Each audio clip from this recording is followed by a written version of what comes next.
Unboxing my new Dr. Martens Ramsey Woven Smooth Leather Platform Creepers.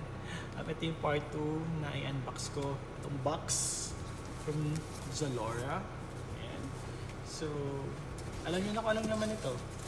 Kasi if you view my another video, ayan, yung first video ko, makikita dito.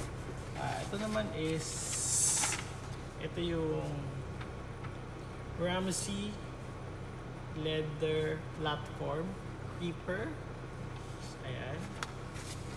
Medyo mahal din siya. Ayan.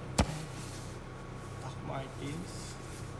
So, ayan siya guys. Size 42 po ako madalas Doc Martens.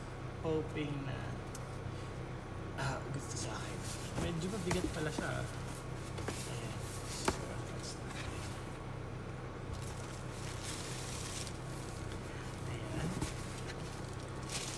ito yung shoes nito is limited edition. Additional high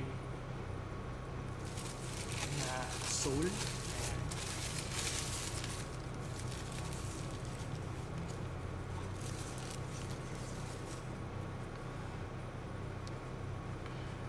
Ang ganda niya. Look.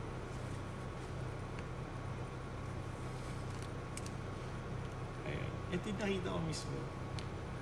Ang ganda nung buckle niya. Another height. Ang ganda. Ayun o. And for sure, sale ngayon sa Zalora ito. Wait. Ano ba? Guys, sale siya ngayon. So, 13,390 ko itong nabili for this. And now, nasa 6,690 na lang siya.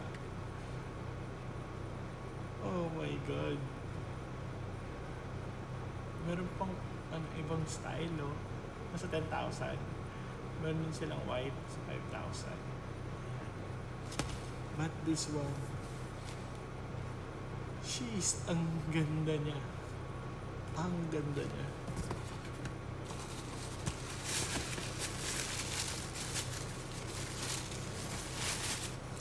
Ang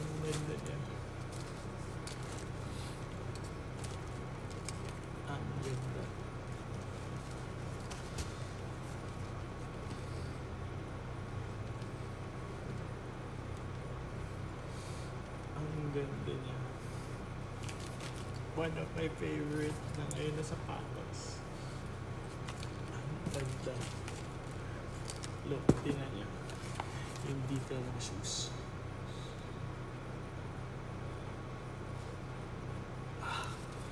Grabe. Ang galing ko pumili. May ano naman ito, may ibang version naman siya na nakasintas. Yun yung binili ni Dior. Dior na one of the vloggers sa Philippines. Nakita ko itong nasa tabi niya. So, ito na yung binili ko. So, nga pala, ang kasya sa akin sa DM is size 8 to 9. Ayan. Yung boots ko is size 9 yun. So, ito naman is size 8. Ayan. Ang ganda niya. Promise. I love you. So, yun lang guys. Thank you for watching.